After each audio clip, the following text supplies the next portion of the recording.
네, 오늘 우리에게 주시는 하나님의 은혜의 말씀 봉독하도록 하겠습니다. 마태복음 4장 12절에서 17절의 말씀입니다.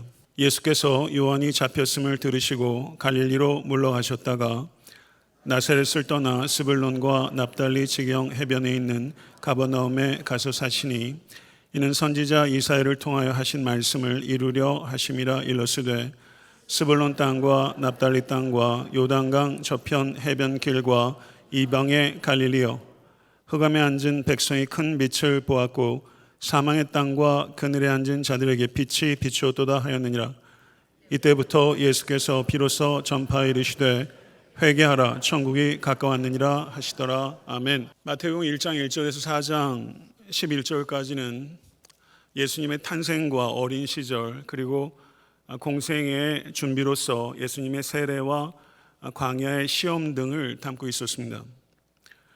그리고 4장 12절부터 16장 20절까지는 갈릴리라는 지역에서의 예수님의 사역이 기록되어 있습니다. 그리고 그 중에서 4장 12절부터 7장 29절까지는 갈릴리에서의 가나에서의 하나님 나라 사역의 시작과 그 사역의 동역자로서 제자들을 부르신 소명 이야기와 마태복음에 있는 5개의 강론들 가운데 첫 번째 강론으로서 하나님 나라의 윤리인 산상수훈을 담고 있는 첫 번째 소단락이 되겠습니다. 예수님의 공생의 기간을 우리는 대략적으로 3년으로 이해합니다. 그 근거는 요한복음의 유월절에 대한 언급이 요한복음 2장 13절, 6장 4절, 11장 55절에 유월절에 대한 언급이 3차례 나오기 때문입니다. 공간복음서에서 공생의 첫 번째 해에 대한 언급은 대체로 생략되어 있습니다. 우린 요한복음을 통해서 세례 요한이 잡히기까지 예수님의 사역이 어떤 일들이 이루어졌는지를 구성해야 될 필요가 있습니다. 요한복음 3장 24절을 보게 되면 요한이 아직 옥에 갇히지 아니하였더라 이렇게 말하고 있습니다. 오늘 본문은 요한이 잡힌 후에라고 말하고 있죠. 그러면 요한복음 3장 24절이 세례 요한이 아직 잡히지 않았을 때이므로 그 전의 내용들은 세례 요한이 잡히기 전에 있었던 예수 그리스도의 사역이라고 우리가 추론할 수 있습니다. 요한복음 1장 29절을 보게 되면 예수님의 세례가 언급되어 있습니다. 요한복음 1장 35절을 보시면 이튿날이라는 말이 있습니다. 이튿날이란 세례를 받으신 후 이튿날입니다. 그리고 35절부터 42절까지 안드레와 베드로가 예수님의 제자가 된 사건이 기록되어 있습니다. 1장 43절을 보시면 거기에 이튿날이라는 말이 또 기록되어 있습니다. 베드로와 안드레를 제자로 부르시고 그 이튿날 빌립과 나다나엘이 예수님의 제자가 되었던 것입니다. 2장 1절을 보시면 사흘째 되던 날이라고 언급되고 있습니다. 이와 같은 일련의 이야기들이 매우 급박하게 벌어지고 있는 것을 우리가 이와 같은 시간을 언급하는 장치를 통해서 알 수 있는 것이죠. 가나의 혼인잔치에서 예수께서 물을 포도주로 바꾸셨습니다. 그리고 2장 12절을 보게 되면 가나의 혼인잔치 후에 가버나움에 가셔서 예수께서 며칠 유했다라고 언급합니다. 2장 13절을 보시겠습니다. 2장 13절을 보니까 예수님께서 예루살렘에 유월절에 올라가셨다라고 언급합니다. 2장 23절을 보게 되면 예수님께서 많은 표적을 행하셨다라고 언급합니다. 그리고 요한복음 3장을 보게 되면 잘 아시는 대로 예수께서 누구를 만나셨습니까? 니고데모를 만나셨습니다. 요한복음 4장에서는 예수께서 누구를 만나셨습니까? 사마리아 여인을 만나셨죠. 요한복음 4장 3절을 한번 보겠습니다. 유대를 떠나서 다시 갈릴리로 가실새 사마리아를 통과하여야 하겠는지라 라고 말하고 있습니다. 지금 예수께서 6월절에 예루살렘에 가셔서 여러 사역을 감당하신 후에 갈릴리로 가시기 위해서 사마리아를 통과하고 계신 것이죠. 그런데 영국의 C.H. 다드라는 매우 저명한 신약학자가 있는데 지금 예루살렘에서 사마리아를 통과해서 갈릴리로 가는 이 여행이 바로 오늘 본문 마태복음 4장 12절의 이 여행이다라고 주장합니다. 마태복음 4장 12절 다시 한번 보겠습니다. 예수께서 요한이 잡혔음을 들으시고 갈릴리로 물러가셨다가, 물론 확실한 증거는 없습니다. 그렇지만 매우 일리가 있는 추론이라고 할 수 있는 것이죠. 그렇다면 여기서 우리는 왜 공간복음서에서는 예수님의 세례로부터 세례 요한이 투옥될 때까지를 대체적으로 생략하였을까 하는 질문입니다. 저는 공간복음서 기자가 이것을 생략한 데는 두 가지 주요한 이유가 있다고 생각합니다. 그것은 예수님의 사역이 시작되기 전에 세례 요한의 사역이 끝이 났다고 나타내기를 원했기 때문입니다. 둘째, 모든 민족에 대한 선교에 관련해서 예언의 성취의 장소로서 갈릴리를 공간복음서 기자는 강조하기 원했기 때문에 이와 같은 내용들을 생략한 것입니다.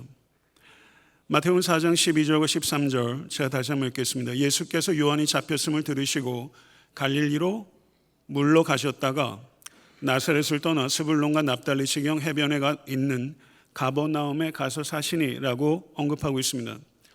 여기서 잡히다라고 번역되고 있는 헬라어가 파라디도미라는 단어인데요. 이 단어는 매우 중요합니다. 왜냐하면 예수께서 잡히셨을 때 그 잡힘을 파라디도미라는 동일한 단어로 표현하고 있기 때문입니다.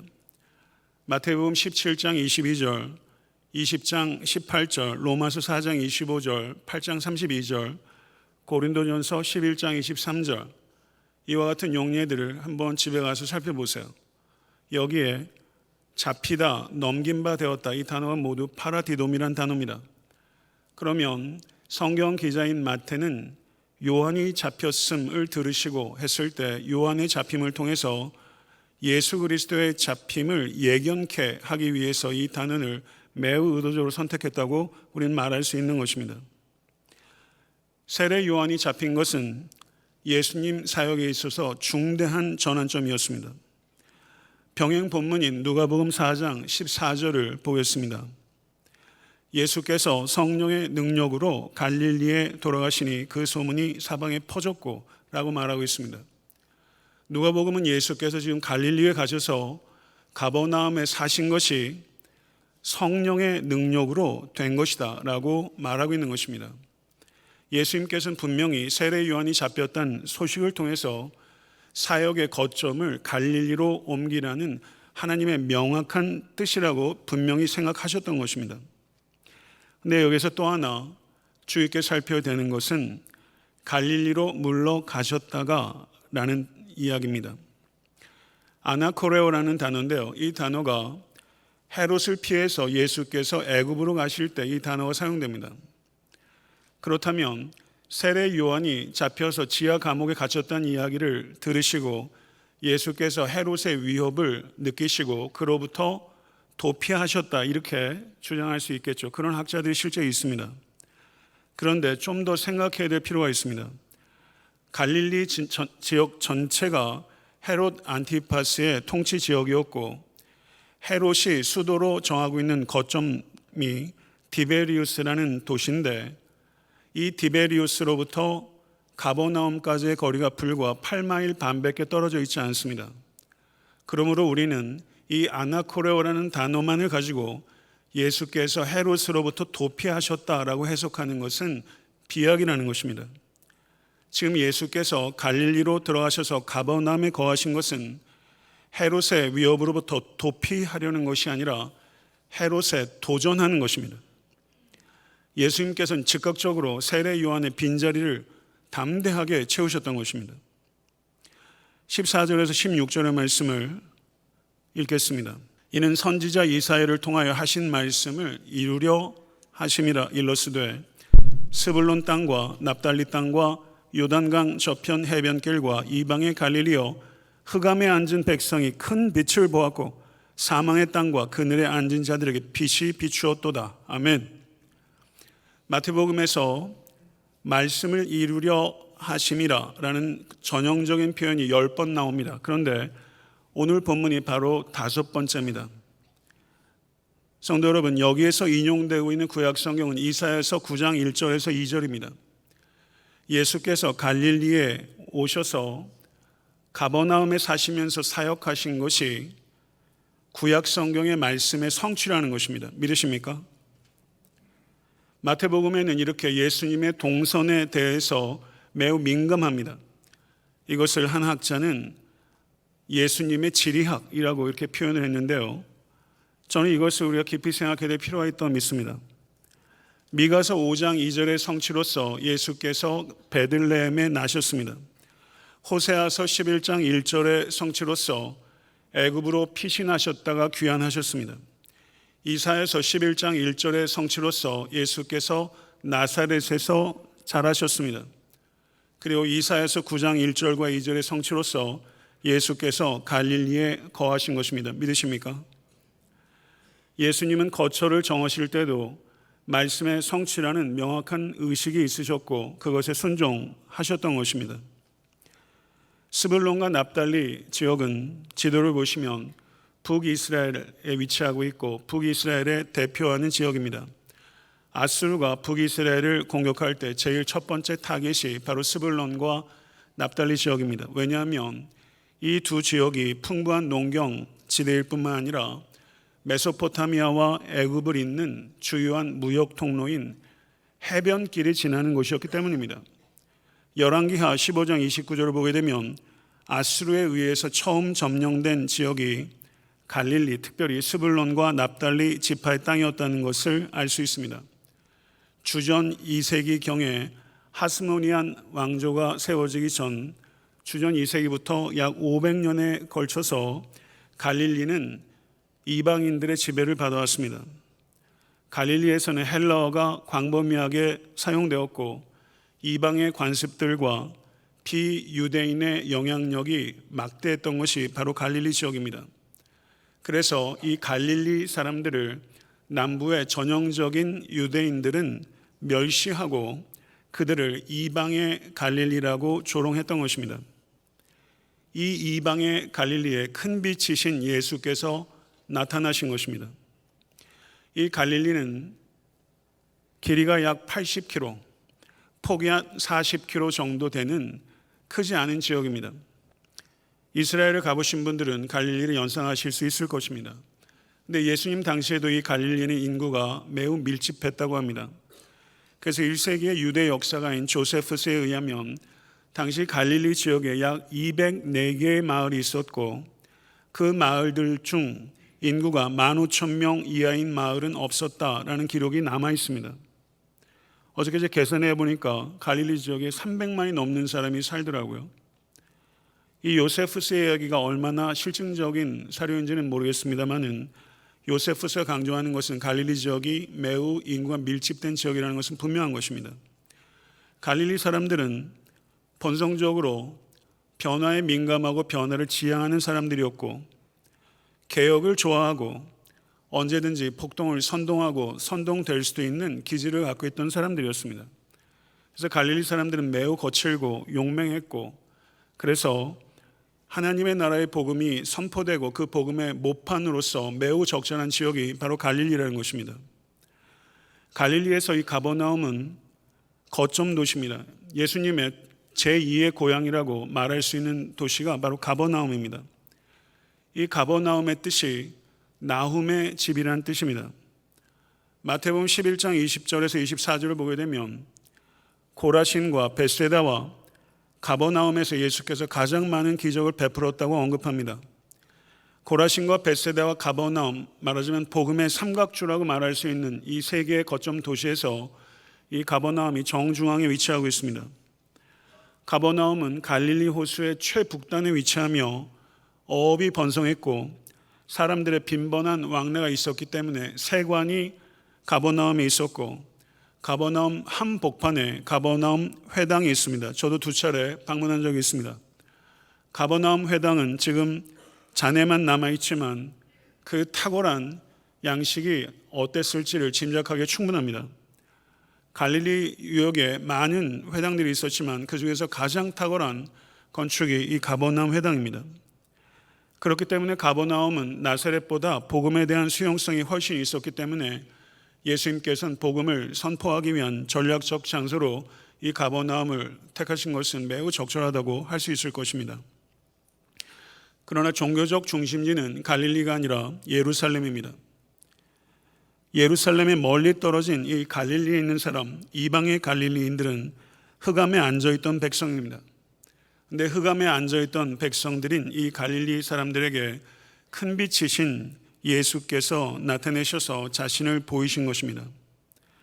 예수께서 사역의 중심지가 갈릴리였다는 사실은 예수께서 이 땅에 가져오신 이 복음이 유대 땅에 국한될 수 없으며 지역적 한계를 뛰어넘어서 이방을 향해서 나아가는 것이라는 것을 명확하게 선언하는 것입니다. 17절의 말씀을 같이 한번 읽어보도록 하겠습니다. 이때부터 예수께서 비로소 전파하여 이르시되 회개하라 천국이 가까이 왔느니라 하시니라. 아멘. 이때부터 예수께서 비로소 전파하여 이르시되 회개하라 천국이 가까이 왔느니라. 예수님의 첫 번째 설교요, 예수님의 설교의 요약입니다. 여기서 중요한 관용 어구는 이때부터입니다. 이때부터라는 이 단어가, 관용구가 마태복음에 3번 등장합니다. 4장 17절이 첫 번째입니다. 16장 21절이 두 번째입니다. 이때로부터 예수 그리스도께서 자기가 예루살렘에 올라가 장로들과 대제사장들과 서기관들에게 많은 고난을 받고 죽임을 당하고 제3일에 살아나야 할 것을 제자들에게 비로소 나타내시니 26장 16절을 보시면 그가 그때부터 예수를 넘겨줄 기회를 찾더라 라고 말하고 있습니다. 마태는 이때부터 그때부터 성경 원어상으로는 똑같습니다. 이 세 번에 걸쳐서 이 관용어구를 사용함으로 인해서 예수님의 사역에 결정적인 전환이 이루어진다라는 것을 표현하는 것이죠. 성도 여러분, 무엇이 결정적인 전환입니까? 예수 그리스도께서 하나님의 나라의 복음을 전파하기 시작했다는 것입니다. 여기서 전파하다라고 번역되는 헬라어가 케루소라는 단어입니다. 이 단어는 성경에만 등장하는 단어가 아니라 로마에서 광범위하게 사용되는 단어입니다. 이 케루소라는 단어는 황제가 아들이 태어나거나 황제가 후계자를 결정했을 때 로마에서부터 전령을 로마 제국 각처에 파송해서 그 전령이 케루소하는 것입니다. 이것은 절대적 권위를 가지고 확실한 공표를 할 때 이 케루소라는 단어를 사용하는 것입니다. 그러므로 예수께서 공표하신 이 하나님 나라의 복음, 회개하라 천국이 가까웠느니라, 이것은 듣고서 한번 생각해 보라 라는 정도의 권유가 아니라 믿고 회개하라는 강력한 절대적인 권위를 갖는 명령이라는 것입니다. 사랑하는 성도 여러분, 회개하십시오. 천국이 가까웠습니다. 회개하라 천국이 가까웠느니라. 이 예수 그리스도의 메시지는 마태복음 3장 2절의 세례 요한의 메시지와 동일합니다. 그런데 예수님께서는 이 동일한 메시지를 세례 요한과 전혀 다른 깊이로 전파하신 것입니다. 사랑하는 성도 여러분, 하나님의 계시가 완성된 시대에 살고 있는 여러분과 저도 회개하라 천국이 가까웠느니라, 이 메시지를 세례 요한보다 더 새롭고 깊은 의미로 담대하게 케루소 할 수 있어야 될 줄로 믿습니다. 천국은 하나님의 나라입니다. 마태는 유대인을 향한 복음서를 기록하면서 하나님이란 이름을 쓰기를 기피해서 천국이라고 표현한 것입니다.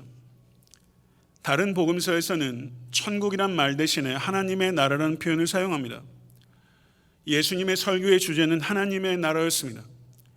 예수님의 첫 번째 설교도 하나님의 나라에 대한 설교였으며 부활 승천하시기 직전에 하셨던 설교도 하나님의 나라에 대한 설교였습니다.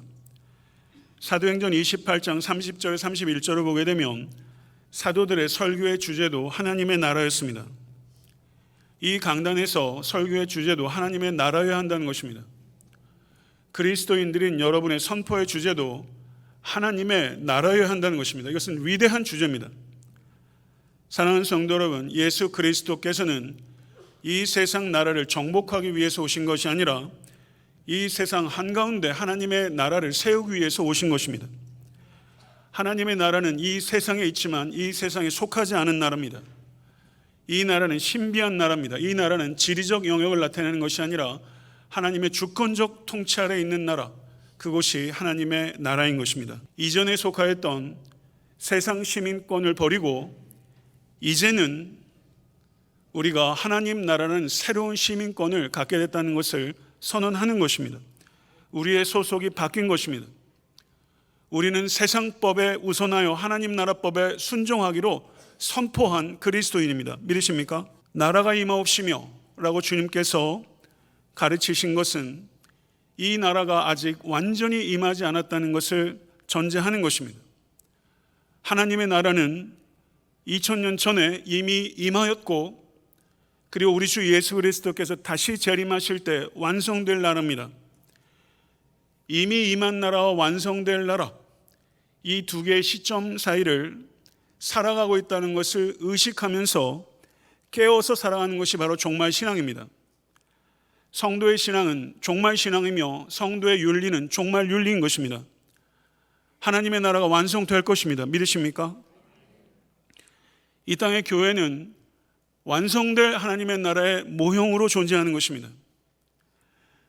교회는 하나님 나라의 가치를 전시하는 전시장과 같은 것입니다. 그러나 어떻습니까? 세상 교회들과 애타한테 섬기는 교회 안에도 세속주의와 물량주의와 개교회주의가 범람합니다.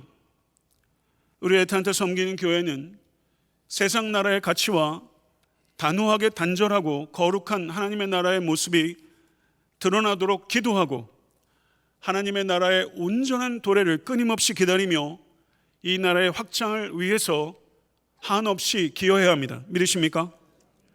사랑하는 성도 여러분, 2000년 전에 천국이 가까웠다 주님께 선포하셨습니다. 그러므로 그만큼 회개가 긴박하다는 것입니다. 하물며 지금 우리에게 회개는 얼마나 긴박한 것입니까? 여러분에게 정말 긴박한 회개가 있습니까? 죄는 하나님과의 관계를 파괴합니다.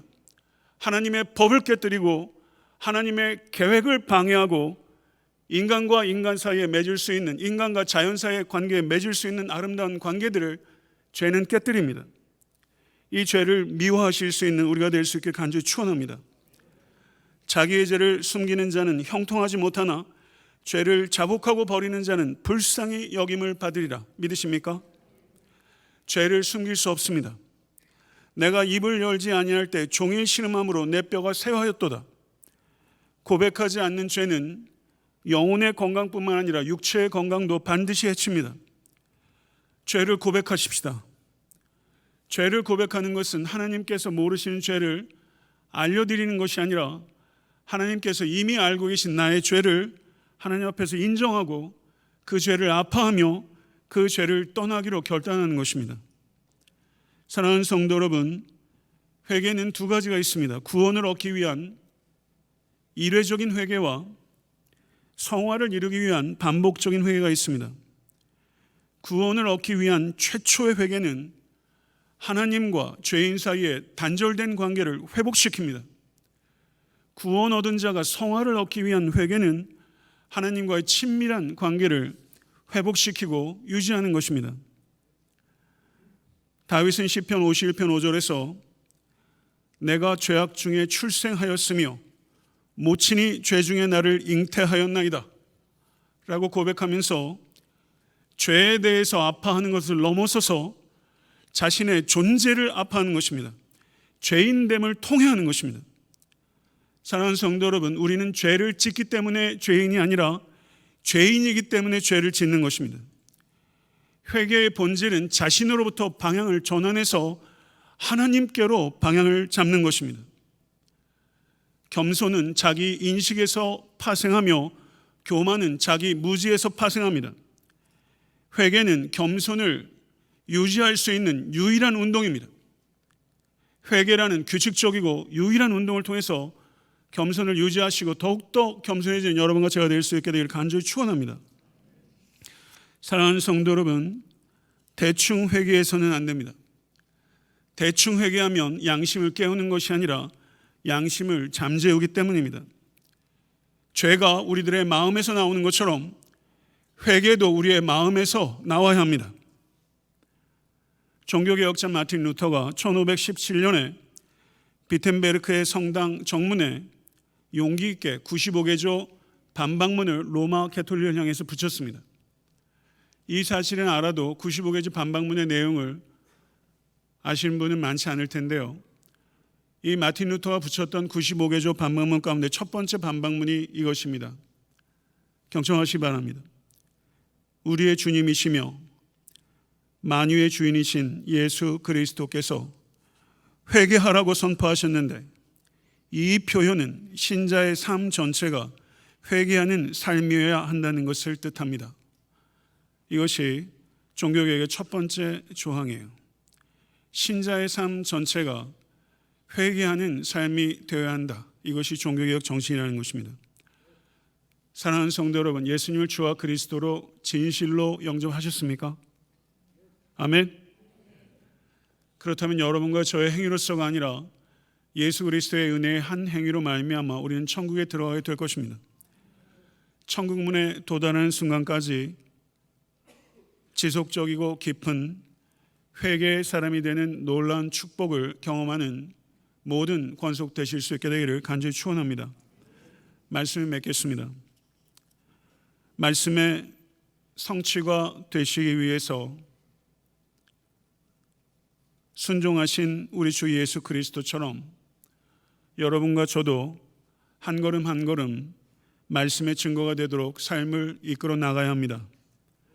우리도 이방의 갈릴리에 예수께서 사역의 거점을 정하셨던 것처럼 우리도 아틀란타라는 지역적 한계를 넘어서서 흑암에 앉아있는 사람들을 향하여 열방을 향하여 복음을 들고 나가는 성도들과 교회가 되어야 할 것입니다. 예수님과 사도들의 설교의 위대한 주제였던 하나님의 나라, 이 나라에 우리는 충성을 다해야 하는 것입니다. 복음은 하나님의 나라에 대한 소식입니다. 하나님 나라의 시민들로서 우리는 하나님 나라법에 살기로 결단해야 합니다. 애틀랜타 섬기는 교회는 많이 미흡하지만 분명히 하나님의 나라의 모형으로 존재하며 하나님 나라의 가치를 전시하기 위해서 성장할 것입니다. 우리는 이미 임한 하나님의 나라와 완성될 하나님의 나라 사이에서 갈등하고 긴장하며 전진할 것이며 이 나라의 확산을 위해서 헌신에 골몰해야 합니다. 이 땅에 이미 하나님의 나라가 도래했기 때문에 회개의 긴박성이 있습니다. 부디 통회하는 회개의 영으로 하나님 앞에 정직하게 회개하신 여러분과 제가 될 수 간절히 축원합니다.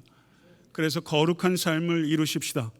그래서 악하고 죄악 가운데 가득한 세상을 향해서 회개하라고 세상의 꾸지람을 듣는 교회가 아니라 세상을 단호하게 꾸짖을 수 있는 성도와 교회가 될 수 있기를 간절히 소원합니다. 이 일을 이루실 주님을 더욱더 의지하는 여러분과 제가 될 수 간절히 소원하고 주님 앞에 나아가도록 하겠습니다. 기도하겠습니다.